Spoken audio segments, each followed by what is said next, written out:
I hope you can. It should always be on. It's just mute or no mute. I don't think people can hear. Hello? Hello?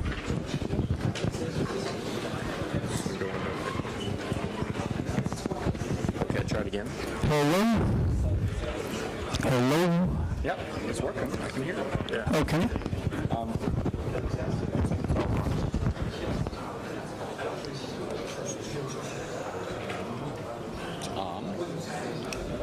It's not a battery issue.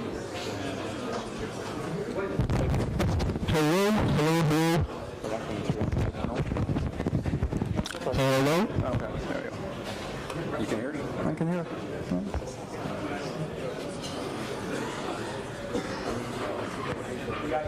Okay.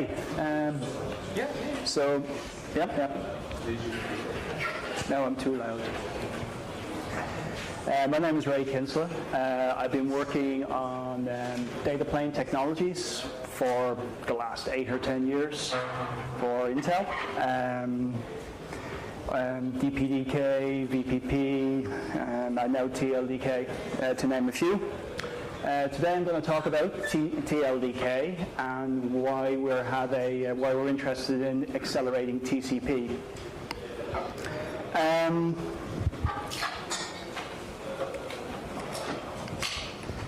So why TCP performance matters? Well, I guess really TCP performance is really heavily a part of user experience. You know, in the wireless network, TCP dominates. TCP makes up about, I think, 95% of traffic in the cellular network. About 4% is UDP, and the rest of it's in the noise. TCP flows tend to be small, which is problematic. Means that because it's stateful, you go to all the effort of setting up your flows, and then only to have the thing, transfer about 4 kilobytes, and that's literally the size of the very most of the flows, and then to get torn down again. So it's relatively expensive in this connection setup and tear down, but most of the flows actually transfer very, very, very little data. You also have other artifacts in TCP,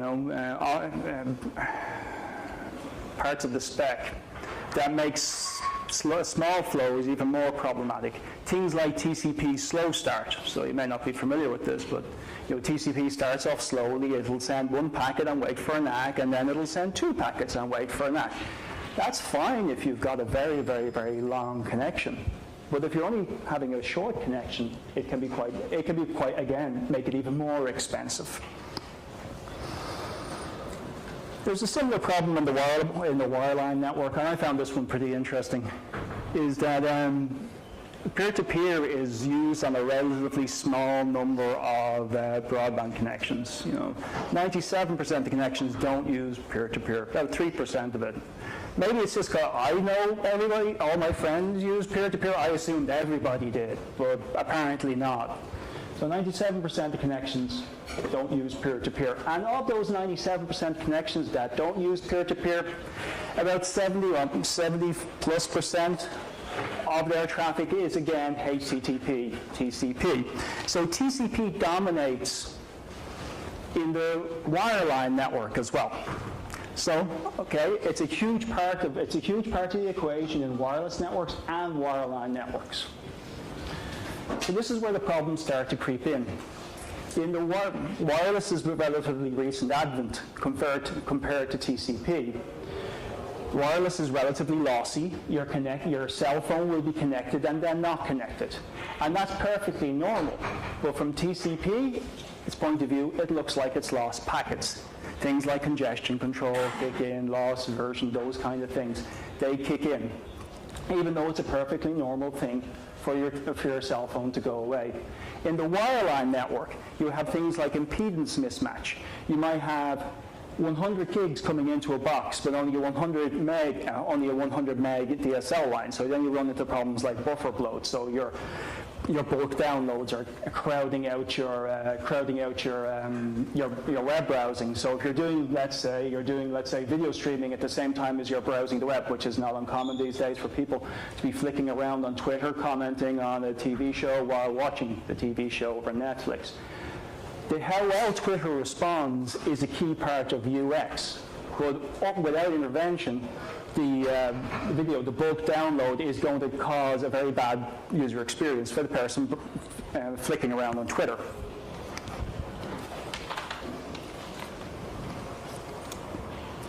So this has given rise to the advent of user space TCP stacks.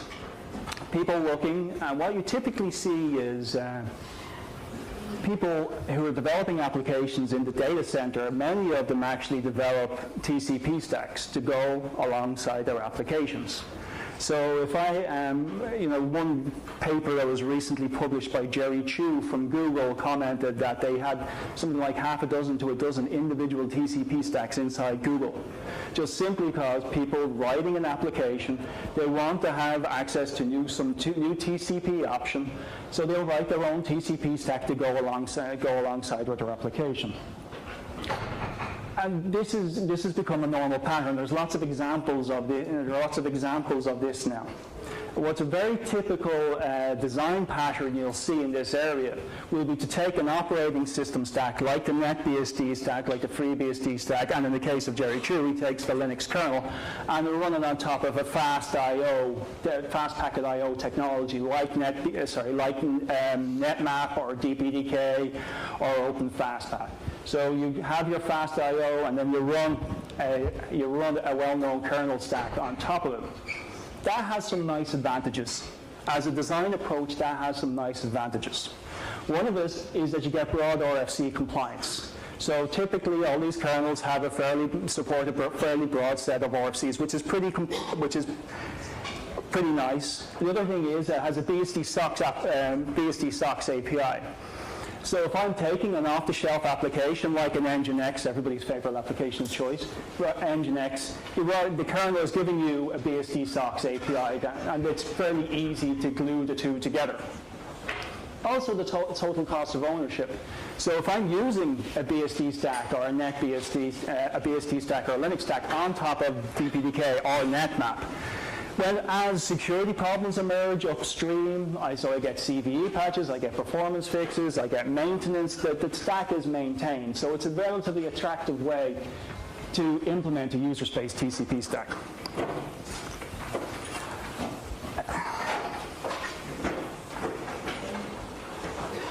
So along with that approach comes with costs.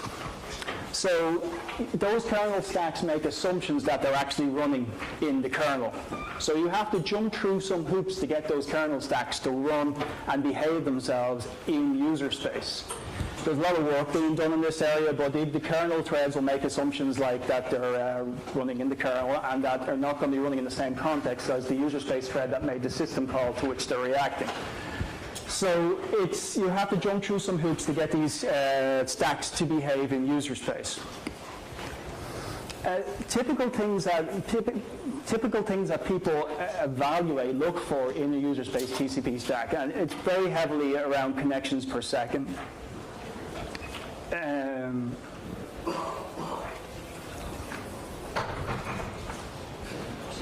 You're fine. I lost my train of thought. So in user space TCP stacks, what really, go back to the previous slide, what really given rise to the development of user space TCP stacks is the prioritization of performance and optimization. The ability to create an optimized TCP stack in user space in which you can really optimize for use cases like performance use cases like connections per second, your throughput, your request response latency, where you can do things like optimize for core locality. So the actual user space application that's processing the bit stream is running on the same core in which the bit stream was received, so that you can do stuff like eliminate context switching. So if I'm using the kernel, I will typically do a select. I'll wait for user input. I'll wait for a packet to arrive. That's one context switch, and then I will do a read whenever the packet does arrive, and that's another context switch, and then I figure out it haven't actually received enough information to do useful work, and then I'll do another context switch to do another select to wait for more information to arrive. So lots of context switching. So what is TLDK? TLDK, it's a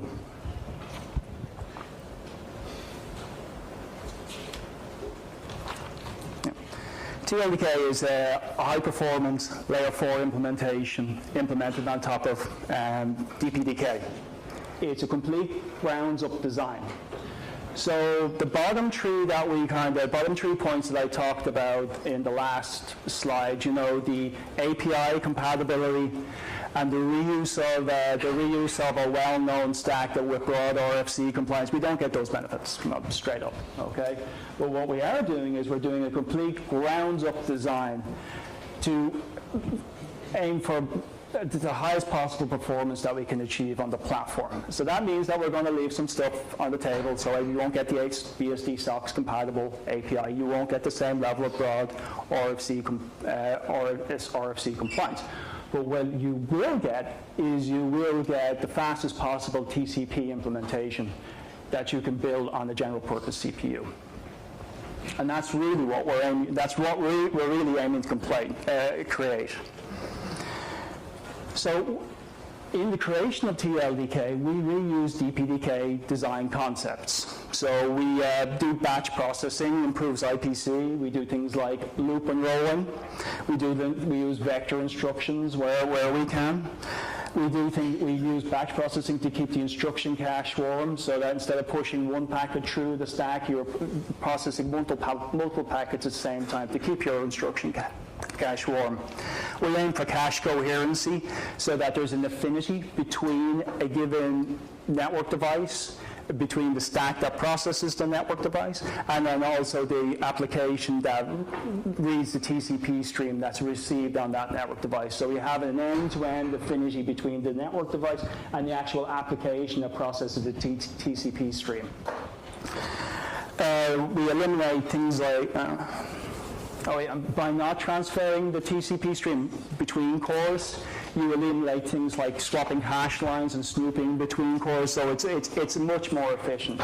We eliminate mode switching, obviously, because everything's in user space at this point anyway. So what we're aiming to support is we're aiming to support UDP and TCP at this point. We're going to support passive and active connections, and that's basically the client and the server model, and the bump in the wire model that I'm going to talk about in a while. So one of the use cases I'm very interested in looking at, proving out TLDK in bump in the wire performance.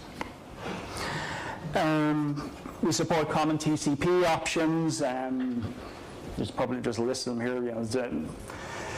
MSS timestamp, selective acknowledgements. We support common features. We have a DDoS implementation based on signed cookie. We will look at other DDoS implementation mechanisms later. If you don't need DDoS, as everything is running inside your data center behind an IDS system anyway, you might want to turn DDoS off. We support things like denied acknowledgement. We support congestion control. We'll also support common hardware offload. So you might choose to use RSS. You might choose to use TSO. You might choose to use sign filtering on if you're NIC supported. Now we will use all of these to improve performance, make performance as fast as possible. And then also we're going to provide code examples. So one of the nice things you get with DPDK is when you download DPDK, you get some nice sample code. I've written some of it myself that actually shows different use cases like L2 forwarding, L3 forwarding. We're going to do the same with TLDK. We will have a sample directory that will show off use cases like transparent proxy. And I'll talk about some of those use cases that we would like to show off later. Okay.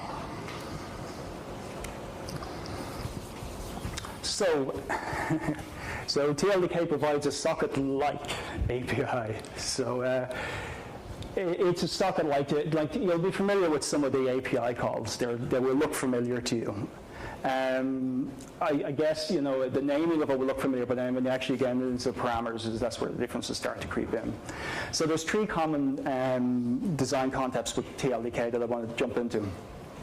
Oh, sorry, first one, before we go there.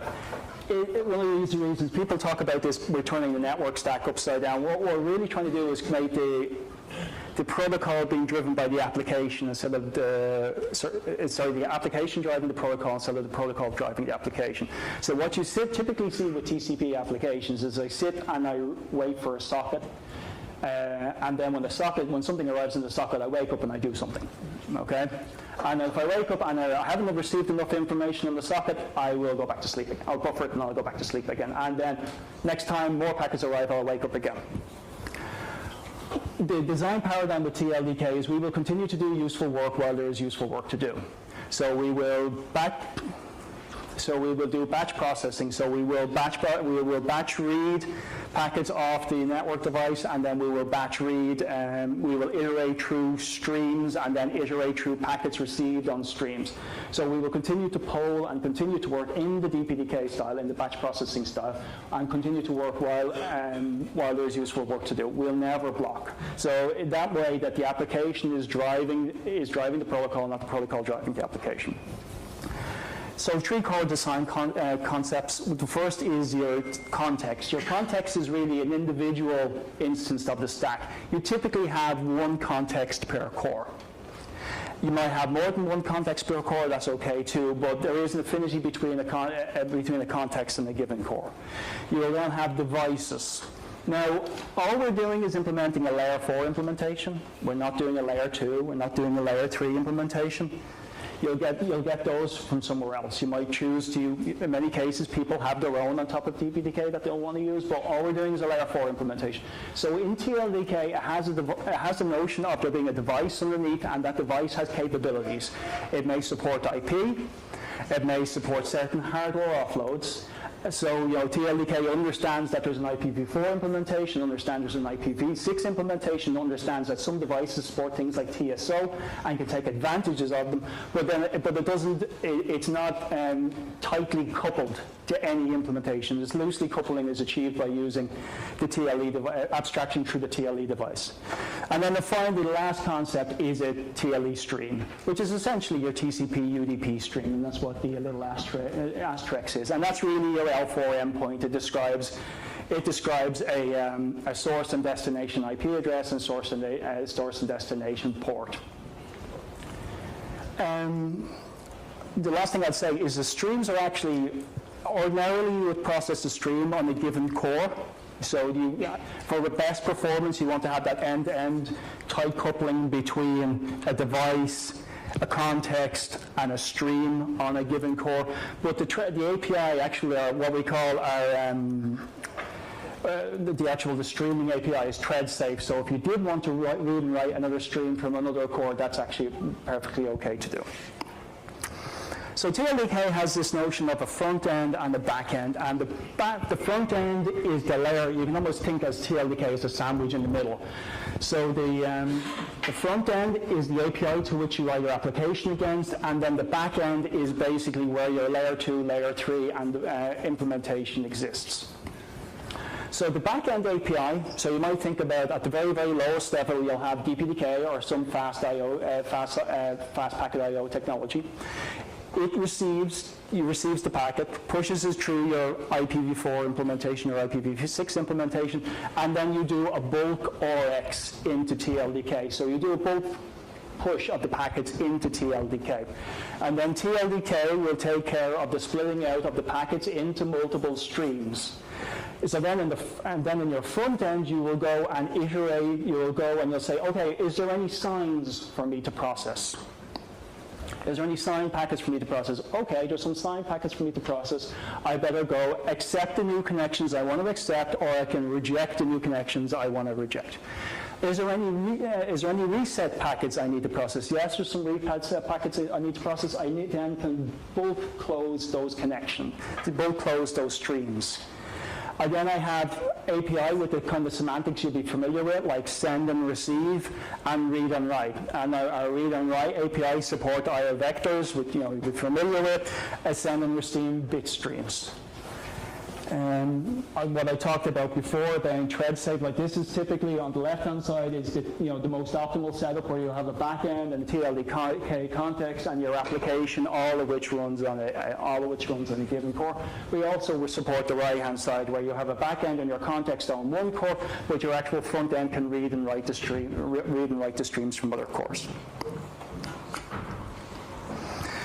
So this was the bit where I was supposed to talk about both UDP and TCP performance on top of TLDK. Well, as will typically happen with these things, that there was a whole drag around XIA licensing costs for the benchmark TCP.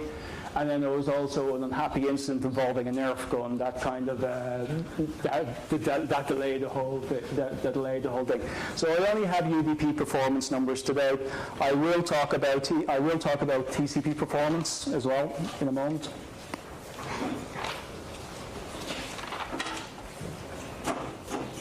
So UDP performance is what, 7 million packets per second. But one thing you'll know, and this is really what we're aiming for, is we're linearly scalable.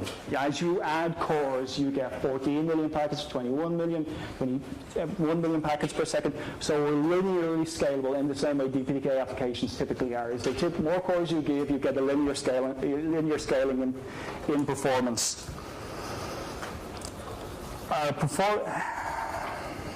Our initial target for connections per second is about 500,000 to 1 million connections per second per core. That means that we'll be able to, I have numbers to suggest that we're trending positive for that. So that means that you'll be able to set up and tear down 500,000 to 1 million connections per second per core, which is pretty exceptional performance.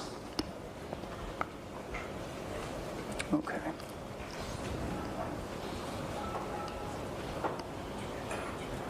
Okay.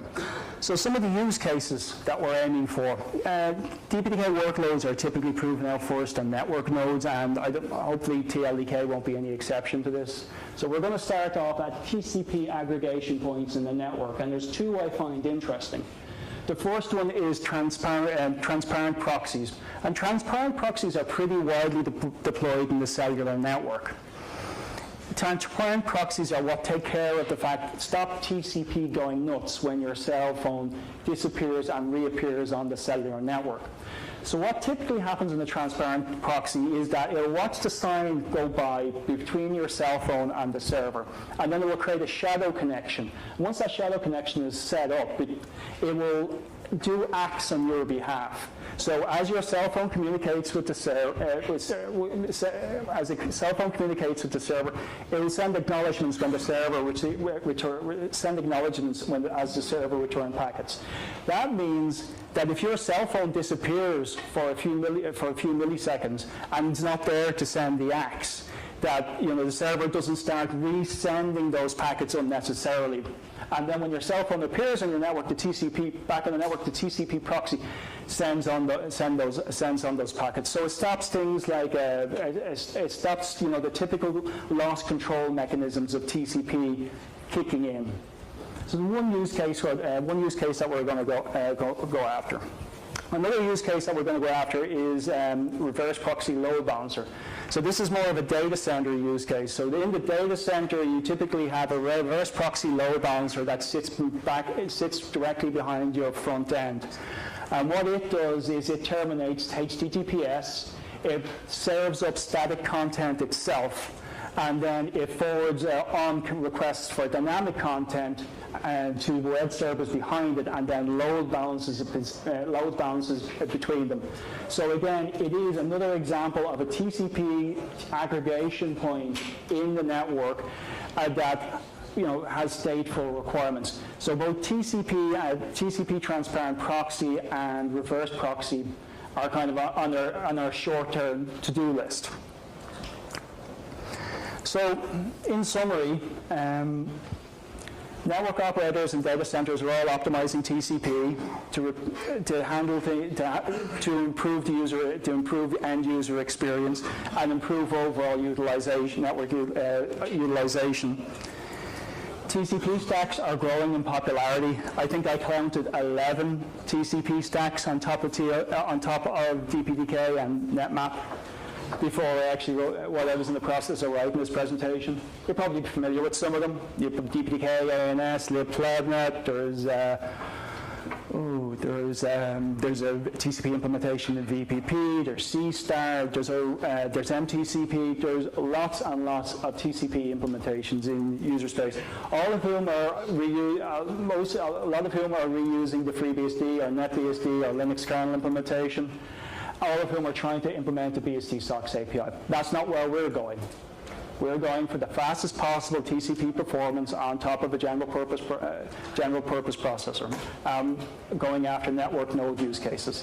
If those are things that are interesting to you, I'd love to hear from you. My contact details are in the bottom of the slides. I'm going to be available afterwards. But we're a brand new open source community, and we're eager for contributions, and albeit feedback telling us we're going the right way or the wrong way, or contributing use cases or contributing code. We're very eager for fellow travelers to follow us. Okay.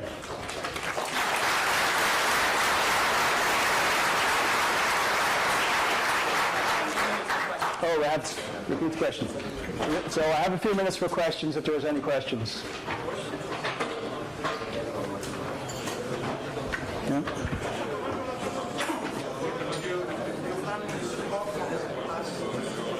I'm sorry?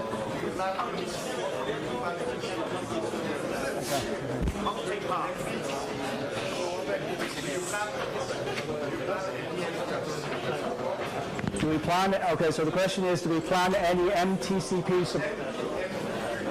Oh, multi-path TCP support. That's an interesting one, because that's actually, that was one of the ones I'm interested in. Not currently, but I'd love to hear more if that's something that's interesting to you, because I know it's heavily used, particularly in cell phones, right, to improve performance and cope with mobility. So if that's something that's interesting, I'd love to talk about it afterwards. Okay. Any other questions? What TCP will be available? Hopefully next week.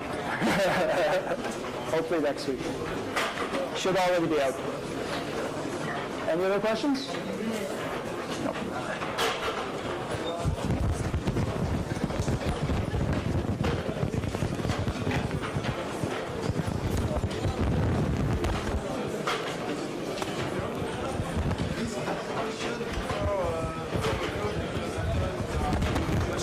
I will be there, just a second, please.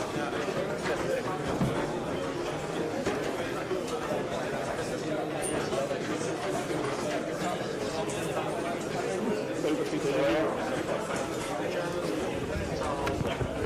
Donc, à poser la question sur une petite. Non, c'est pas moi. C'est ton collègue. Non, c'est juste un peu de travail, non? Ça, c'est un mes collègues, Martin.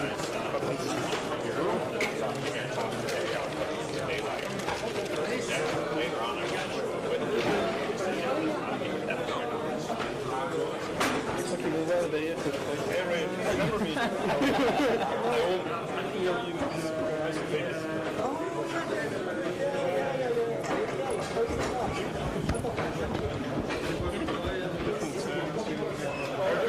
Since my kids have aged about 10 years. So what is the question about TCP?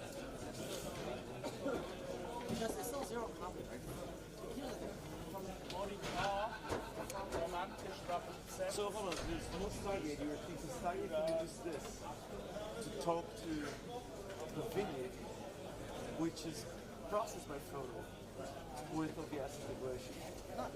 And then you just throw it over and over. We're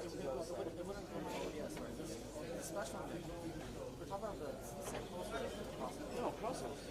Stargate. Goes to OBS with the other host, right? Goes to the other controller, and goes to the other Stargate with the TLDK as well. the other Sure, you can still use that Stargate.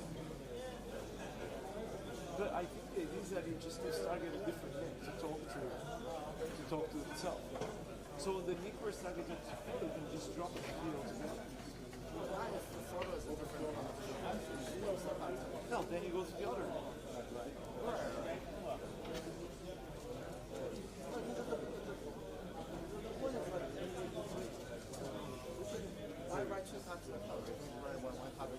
My point is, if you don't drop packets, then the packet loss whenever it can trigger. It's on. Then see how to get you pinned on here. So you just do it like that. Sound, yes. I can't hear anything. Yeah, talk a little louder. Can you hear me? I think so.